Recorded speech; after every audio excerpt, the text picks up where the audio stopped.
မင်းကိုကျိုးဆွဲရောက်တရုတ်လိုထိန်းချုပ်ပြီးဘဝကိုဖျက်ဆီးနေတဲ့စစ်တပ်ဝေဒနာရှင်ဟာမင်းနေတိုင်းစာတင်ပေးနေရတဲ့အပြစ်မဲ့ဆုံးမူလာတဲ့ចောင်းသားတစ်ယောက်ဖြစ်နေခဲ့ရင်မင်းဘာလုပ်မလဲလွန်ခဲ့တဲ့14နှစ်ကငရဲလိုအတိတ်ဆိုကြီးဟာမထင်မှတ်ထားတဲ့နီလာနဲ့အွန်လိုင်းပေါ်မှာပြန်လည်နှိုးထလာခဲ့တာပါသူ့ကိုယ်သူမာစတာလို့အမည်တက်ထားတဲ့အဲ့ဒီလျှို့ဝှက်လူဆိုးဟာမျိုးသမီးတွေကိုအိတ်ဆေးခတ်ဓာတ်ပုံဗီဒီယိုတွေရိုက်ပြီးချိန်ချောက်ကစားနေတာဖြစ်ပါတယ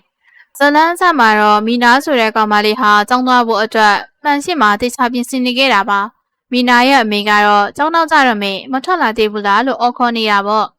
့မီနာကြောက်ရောက်တဲ့အခါမှာတော့တငယ်ချင်းတွေကိုညနေကျအီဆန်းထက်တန်းကျောင်းကတတိယနေ့ကျောင်းသားနဲ့တွေ့ဖို့ချိန်ထားကြောင်းကိုပြောပြပါတော့တယ်တငယ်ချင်းတွေကတော့မီနာကိုချစ်သူကောင်လေးနဲ့အကျဉ်းနာရောပေးပြီလားလို့မင်းရင်နောက်ပြောင်နေခဲ့တာပေါ့ကိုဆောင်ကျောင်းရဲ့အလာပကေးဆီယာမဟန်ဆော်ရင်ဟာစာတင်ကန်းတွေကိုစာတင်ဖို့အတွက်ဝင်လာပါတယ်။သူမဟာမကြမီမှာလက်ထက်တော်မှာဖြစ်ပြီးကာယအေးချမ်းတဲ့ဘဝတစ်ခုကိုစတင်ဖို့ပြင်ဆင်နေတဲ့လူလေးဖြစ်ပါတယ်။ဒါပေမဲ့အခန်းထဲမှာဘောလုံးတွေချိတ်ထားတာကိုသူမကတွေ့သွားပြီးကျောင်းသားတွေကိုဒါပါလေလို့မေးလိုက်ပါတော့တယ်။ကျောင်းသားတွေကလည်းဆီယာမလက်ထက်ပွဲအတွက်ဂုဏ်ယူပါတယ်လို့ပြောရင်မီနာကတော့ချင်းဆိုထားတဲ့နေရာကိုသွားရင်သူ့ကောင်လေးအလားကိုစောင့်ဆိုင်နေခဲ့ပါတယ်။ခဏကြာမှတော့ကောင်လေးကရောက်လာပြီးကာရာအိုကေဆိုင်မှာသချင်းဆိုဖို့အတွက်အတူတူထွက်သွားကြပါရတယ်။ကာရာအိုကေဆိုင်မှာတော့မီနာကသူ့ကောင်လေးသချင်းဆိုတာကိုကြည့်ရင်လုံးဝကိုကျွတ်စစ်နေခဲ့တာပေါ့။ဆီယာမဟန်ဆိုရင်ဟာသူ့ရဲ့ကောင်လေးစီကိုဖုံးဆက်ပြီးမင်္ဂလာဆောင်မတဲ့တွေပြန်လို့ပေါ်လော်ရိုက်နေကြောင်းနဲ့အတန်းပြီးတော့ပြန်လာတော့မှဖြစ်ကြောင်းကိုပြောနေခဲ့တာပေါ့။ဖုံးဆက်ပြီးပြောပြီးတဲ့နောက်မှာတော့ဆီယာမဟန်ဆိုရင်ကသူမရှိမှရှိနေတဲ့စကတ်ထားတဲ့ဖော်ပြကွက်ကိုတွေ့တာပြီးတော့ယူတောက်လိုက်ပါရတယ်။စာထဲမှာရေးထားတာကတော့ဘဝအသစ်စတင်ခြင်းအတွက်ဂုဏ်ယူပါတယ်လို့ရေးထားတာပါမီနာဟာသူမရဲ့ကောင်လေးအိမ်ကိုသွားလေဖို့အတွက်သူမအမေစီကိုတငယ်ချင်းအိမ်မှာသွားလေမလို့ဆိုပြီးဖုံးဆက်ပြီးလိမ့်မာတော့တယ်သူ့အမေကလည်းလက်ခံလိုက်တဲ့အခါမှာတော့မီနာသူမရဲ့ကောင်လေးအိမ်ကိုလိုက်သွားပါတော့တယ်မီနာဟာကောင်လေးအိမ်မှာခောက်ဆွဲပြုတ်စားပြီးအိမ်ပြန်ဖို့လှုပ်ချိန်မှာတော့ကောင်လေးက10မိနစ်လောက်ထပ်နေဖို့လဲတားပါတော့တယ်မီနာဟာခဏကြာမှတော့အိပ်ပျော်သွားရင်ရုတ်တရက်နိုးလာကသူ့ကိုရဲကြည့်နေတဲ့ကောင်လေးကိုတွေ့လိုက်ရပါတယ်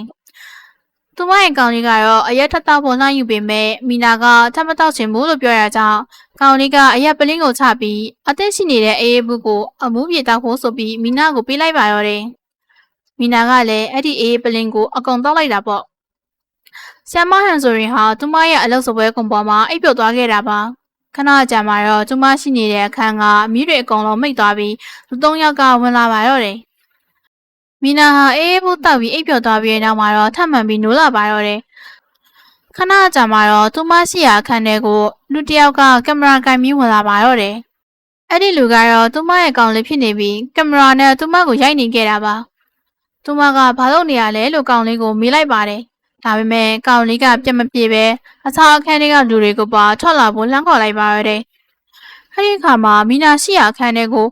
အပေါ်ပိုင်းဝစ်ပလာနဲ့ခေါင်းမှာအတကက်ချေစွတ်တွေစွတ်ထားတဲ့ယောက်ျားလေးငယ်ယောက်ကဝင်လာပြီးမင်းညကချိချရဲ့ကြိုင်ရိုက်ကြအောင်လို့ပြောပါတော့တယ်။မီနာကောင်လေးကလည်းသူ့ကိုကင်မရာနဲ့စတိုက်ရိုက်နေပြီးမီနာကတော့ငိုယိုနေခဲ့တာပေါ့။ဆရာမဆိုရီဟာကျောင်းသားကောင်းဆောင်ကလာနိုးမှနိုးလာပါတော့တယ်။သူမပုံဝင်ချင်မှာတော့အားလုံးဟာအလုပ်ကိုစီလုပ်နေကြပါပြီ။ဆရာမဆိုရီဟာဆောက်သွားတင်ဖို့ပြင်လိုက်ရင်လက်ကိုကြည့်လိုက်ချိန်မှာတော့လက်ကောက်ဝက်မှာညီရဲနေတာကိုတွေ့လိုက်ရပါတော့တယ်။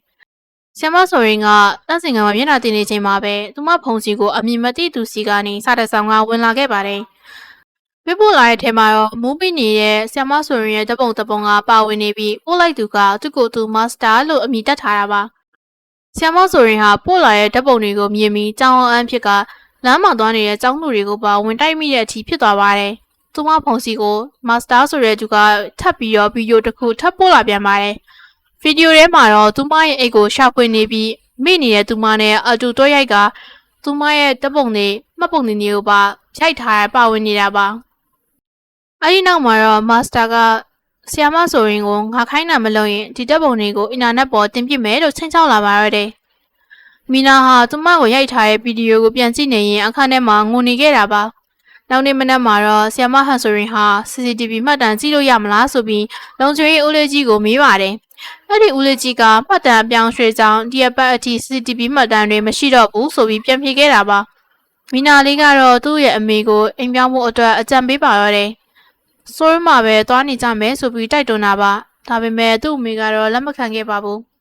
ဆီယမဟန်ဆိုရင်ဟာသူ့ကောင်လေးရဲ့မိဘတွေနဲ့အတူညစာစားနေတော့မှပဲဖုန်းထဲကိုချင်းချောက်စာတွေကထပ်မံရောက်လာပြန်ပါတယ်။အဲ့ဒါကတော့သူမရဲ့အတွင်းခံအင်ကြီးကိုတပ်ပုံရပြီးပို့ခိုင်းထားတာပါ။သူမကလည်းညစာစားနေရကနေတွန်းလက်ထဲကိုသွားပြီးတပ်ပုံရပြီးပို့ပေးခဲ့ရတာပေါ့။နောက်နေ့မှာသူမဟာငယ်စဉ်ကသူမကိုညီခဲ့တဲ့ဆောင်းတော်တယောက်ကိုတွားရှာပြီးသူ့ကိုချင်းချောက်စာပို့နေတဲ့သူကိုစုံစမ်းခိုင်းလိုက်ပါတယ်။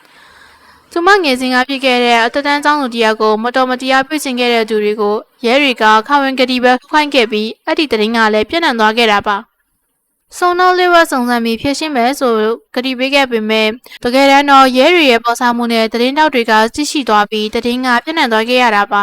။အဲ့ဒီအချိန်ကလေးကမီနာလေးဟာစိတ်တန်ရာရနေပြီးဆီယမဟန်ဆိုရင်ဖြစ်တဲ့အချိန်အထိစိတ်တန်ရာတွေကမပြောက်သွားပဲပူဆိုးနေခဲ့တာပါ။သူမရဲ့အတိတ်ဟာသူမကို6လမ်းစီယုံသားမကပဲလက်ရှိမှာလည်းအတိတ်ကဖြစ်ရပုံစံတွေအတိုင်းရင်ဆိုင်နေခဲ့ရတာပေါ့သူမကိုအနိုင်ကျင့်ခဲ့တဲ့သူတွေကခေါင်းဆောင်ကအခုချိန်မှာတော့ဝေါ်ရမ်းပြစ်တယောက်ဖြစ်နေတဲ့အကြောင်းကိုဆုံးတော့ကစုံစမ်းသိရှိသွားပါတယ်ဆီယမဟန်ဆိုရင်ဟာစာသင်ခန်းထဲမှာကျောင်းသားကျောင်းသူတွေကိုစတင်နေချိန်မှာတော့ဖုန်းထဲကိုချင်းချောက်စာတစ်စောင်ကရောက်ရှိလာပြန်ပါတယ်အဲ့ဒီချင်းချောက်စာကတော့ငါစကားကိုနားမထောင်တဲ့အတွက်အပြစ်ပေးခံရမယ်ဆိုတာပါပဲချက်ချင်းဆိုသလိုပဲကျောင်းသားတိုင်းရဲ့ဖုန်းတွေကိုမက်ဆေ့တွေကဝင်လာခဲ့တာပါနောက်10စက္ကန့်နေရင်စိတ်ဝင်စားဖို့ကောင်းတဲ့ပုံတစ်ပုံပို့ပေးမယ်ဆိုတာပါပဲကျောင်းသားတွေကစိတ်ဝင်စားစောင့်ကြည့်နေတော့မှပဲဆီယမဟန်ဆိုရင်ဟာသူမရဲ့ပုံကိုပို့ပေးမယ်ထင်လိုက်တာပါတကယ်တမ်းပုံရောက်လာချိန်မှာတော့သူမရဲ့ပုံမဟုတ်ပဲသူမစာသင်ခန်းထဲကကျောင်းသူလေးတယောက်ရဲ့ပုံတွေဖြစ်နေခဲ့တာပါပုံတွေပုတ်ခံရတဲ့ကျောင်းသူလေးဟာရှက်သွားပြီးချက်ချင်းဆိုသလိုပဲအခန်းထဲကနေပြစ်ထွက်သွားပါတော့တယ်ဆီယမဟန်ဆိုရင်ကလည်းကျောင်းသားကောင်းဆောင်ကိုကျောင်းသားတွေစီကနေဖုန်းသိမ်းပြီးရုံးခန်းထဲကိုသွားထားဖို့မှားလိုက်ပြီးနောက်ကနေလိုက်သွားခဲ့တာပေါ့ကျောင်းသူလေးကိုတော့ပန်းစံတွေကတနေရာမှာသွားတွေ့ခဲ့တာပါဆီယမဟန်ဆိုရင်ကကျောင်းသူလေးကိုဖြစ်စဉ်တွေကိုပြပြဖို့အတွက်မေးခဲ့ပါတော့တယ်မာစတာဆိုရဲ့အကောင့်နံပါတ်တစ်ခုကသူမကိုကျောင်းစတိုကန်ထဲကိုလာခဲ့ဖို့အတွက်စာနယ်ဆောင်ပို့ခဲ့တာပါကျောင်းသူလေးကဘာတန်တရားမှမရှိပဲစနောက်တဲ့အထင်နဲ့ပဲသွားခဲ့တာပေါ့အဲ့ဒီမှာတော့အချိုရည်တပလင်းရှိနေပြီးတောက်ခဲ့ရာကနေတတိမိသွားခဲ့တာပါပြန်လည်နိုးလာချိန်မှာတော့သူမကိုစတင်ပြီးချိန်ချောက်ခဲ့တာပေါ့ကျောင်းသူလေးကလည်းဆီယာမကိုရဲမတိုင်ခြင်းကြောင့်လူအများသိသွားမှမဖြစ်လို့ကြောင်းပြောပြခဲ့တာပါဆီယာမဟန်ဆိုရင်ကအိမ်ပြန်มาတော့ကားရစီကသူမရဲ့နောက်ကိုနောက်ရောက်ခံလိုက်နေခဲ့တာပါသူမအိမ်ကိုရောက်တော့သူမနဲ့လက်ထပ်ဖို့စီစဉ်ထားတဲ့သူ့ရဲ့ကောင်လေးကရောက်နေခဲ့ပါပြီသူ့ကောင်လေးကိုကျောင်းမှာဖြစ်ခဲ့တာတွေကိုပြပြချိန်မှာတော့ရဲတိုင်ဖို့ပဲပြောပါတယ်အခုချိန်ဆိုပုံနေဗီဒီယိုတွေဟာအင်တာနက်ပေါ်မှာပြန့်နေလောက်ပြီဖြစ်ပြီးရိုက်ခံခဲ့ရတဲ့မိန်းကလေးဘဝဟာလည်းပြည့်စည်သွားပြီလို့ပြောခဲ့တာပေါ့ကျောင်းဝင်းထဲမှာတော့ဗီဒီယိုရိုက်ခံရတဲ့ကျောင်းသူလေးဆက်ချောင်းရဲ့သတင်းကပြန့်နှံ့နေခဲ့ပါပြီသူမဟာအရင်ကကျောင်းသားတုံချင်းကိုတစ်ဖက်သက်သဘောကျနေခဲ့တာပါယခုဖြစ်စဉ်ကလည်းတုံချင်းတဲ့ဆက်ချောင်းကိုကျောင်းသားတွေကဆွဆွဲပြောဆိုနေခဲ့ကြတာပါဆီယမဟန်ဆိုရင်ကလည်းဆက်ချောင်းကိုခေါ်ပြီးတုံချင်းနဲ့ဘလို့ပတ်သက်လဲဗီဒီယိုတွေကဘသူရိုက်တာထင်တယ်လို့မေးခဲ့ပါတော့တယ်ဆက်ချောင်းပြပြတာကတော့တုံချင်းဟာစာတော်တဲ့ကျောင်းသားတစ်ယောက်ဖြစ်ပြီးအတန်းကောင်းဆောင်ကျောင်းသားလည်းဖြစ်ပါတယ်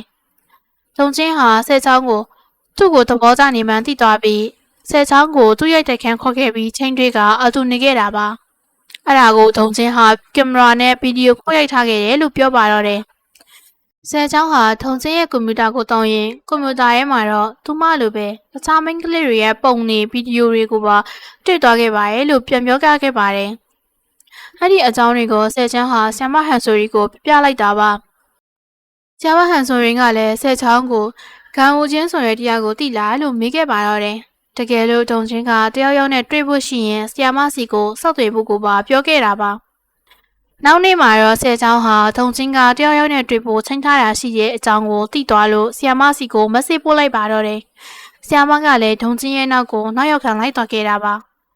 ါထုံချင်းကတော့ KTV တစ်ခုတည်းကိုဝင်သွားခဲ့ပြီးဆီယမဟန်ဆိုရင်ကလည်းနောက်ကနေမတီးအောင်လိုက်သွားခဲ့ပါတယ်။ထဲမှာတော့မတင်မပဲဆီယမဟန်ဆိုရင်ကိုတွေ့သွားပါတော့တယ်။ဟန်ဆိုရင်ကလည်းကြောက်လန့်ပြီးထွက်ပြေးတာပေါ့။ထုံချင်းတို့အဖွဲကနောက်ကနေလိုက်ဖန်ခဲ့ပြီးမှမျက်စိပြတ်သွားခဲ့ပါတယ်။ဆုံတော့ရောက်လာပြီးဆီယမဟန်ဆိုရင်ကိုကူညီပေးခဲ့တာပါ။ဆုံတော့ဟာဆီယမဟန်ဆိုရင်ကိုဘာတွေဖြစ်နေခဲ့တာလဲဆိုတာမေးမြန်းပါတော့တယ်။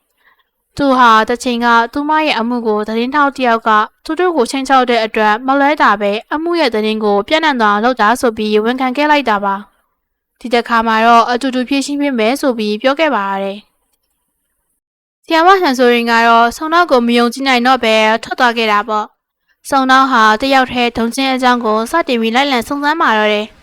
ဒုံချင်းရအဖွဲ့တွေကတယောက်ကိုဖမ်းဆီးပြီးအကြောင်းစုံကိုမေးမြန်းပါတယ်သူတို့ဟာမာစတာဆိုတဲ့အကောင့်ပိုင်ရှင်ကခိုင်းလို့လုပ်ရတာဖြစ်ကြောင်းကိုပြောပြခဲ့တာပါဆောင်းနောက်ကလည်းချက်ချင်းဆိုသလိုပဲဟန်ဆိုရင်နဲ့တွေ့ပြီးမာစတာအကြောင်းကိုပြလိုက်ပါတော့တယ်မာစတာကဟန်ဆိုရင်ကိုနောက်ရခံလိုက်နေခဲ့တာဖြစ်ပြီးဒီအကြောင်းတွေကိုဘသူတွေသိတယ်လဲဆိုတာမေးခဲ့ပါတယ်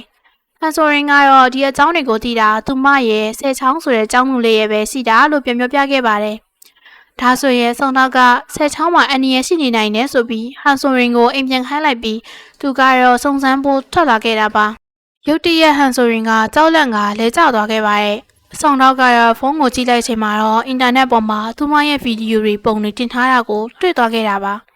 ဆောင်းနောက်ကလည်းဟန်ဆိုရင်ကိုအိမ်ကိုလိုက်ပုတ်ခဲ့ပြီးအားလုံးကသူ့အကြောင်းဖြစ်ရတာဆိုပြီးစုံစမ်းမှုကိုပြန်လည်စတင်ပါတော့တယ်။အဲ့ဒီအချိန်မှာပဲလွန်ခဲ့တဲ့2002ခုနှစ်ကဖြစ်ခဲ့တဲ့အထက်တန်းကျောင်းသူလေးမီနာရဲ့အမှုအကြောင်းကိုရေးခဲ့တဲ့သတင်းတောက်ဟာအီးမေးလ်တစ်စောင်ရခဲ့တယ်ဆိုပြီးဆောင်းနောက်စီကိုလာတွေ့ကလက်ထဲကိုပိုက်ဆံထည့်ပေးခဲ့ကသတင်းရဖို့အတွက်လက်ထိုးခဲ့ပါတယ်။ဆောင်းနောက်ကိုလည်းဒီနီနာကလူရှုပ်တယ်တခြားနေရာသွားပြီးပြမယ်ဆိုပြီးခေါ်သွားပါတော့တယ်။လူသူမရှိတဲ့နေရာရောက်တဲ့အချိန်မှာတော့ဆောင်းတော့ကသတင်းနောက်ကိုထိုးစိတ်ပြီးသတင်းထွက်မလာဖို့တတိပေးခဲ့တာပါ။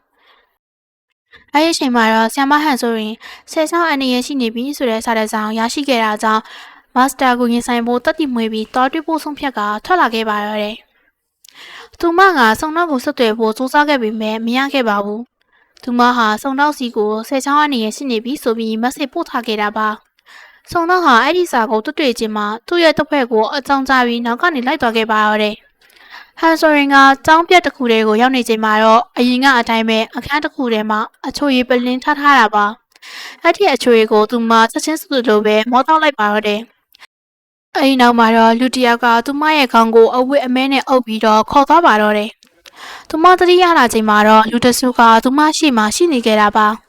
သူမကတော့ဆယ်ချောင်းအနေနဲ့ကင်းရဲ့လားလို့မင်းနေခဲ့တာပေါ့တကယ်တမ်းမှာတော့သူမကိုလိညာခေါ်ဆောင်ခဲ့တာဟာဆယ်ချောင်းဖြစ်နေခဲ့တာပါဆယ်ချောင်းတော်အဖွဲ့ဟာပတ်စံရဖို့အတွက်မာစတာခိုင်းတာတွေကိုငွေယူပြီးလုပ်နေပေသူတယောက်ပါ။သုံးချင်းဟာတကယ်တော့ဆယ်ချောင်းကိုတစ်ဖက်သက်ကြိုက်နေခဲ့တာဖြစ်ပြီးဒါကိုသိတဲ့ဆယ်ချောင်းဟာသူ့ကိုအသုံးချပြီးလှည့်စားခဲ့တာပါ။ဆ iam မဟန်ဆိုရင်ကိုလည်းအရင်ကသူမကိုလင်းလဲပြီးပြောပြခဲ့တာပါ။အဲ့ဒီနောက်မှာတော့စုံနောက်အိုကရောက်လာပြီးဟန်ဆိုရင်ကိုကယ်ဖို့လုပ်ပေမဲ့ဆယ်ချောင်းတော်အဖွဲ့ရဲ့လက်ထဲမှာပဲအဖက်ခံခဲ့ရပါတယ်။ခဏကြာမှတော့ရဲဘက်ကရောက်ရှိလာပြီးဟန်ဆိုရင်နဲ့ဆောင်တော့ကိုကဲကဆယ်ချောင်းတော်အဖွဲ့ကိုဖမ်းဆီးလိုက်ပါတော့တယ်။သူတို့ဖွဲ့ရဲ့ပုံတွေကနေမာစတာရဲ့ဖုန်းနံပါတ်ကိုတွေ့ရှိသွားပြီးဆရာခန့်ကြီးကမာစတာရှိရဲ့နေရာကိုထပ်မံစုံစမ်းပါတော့တယ်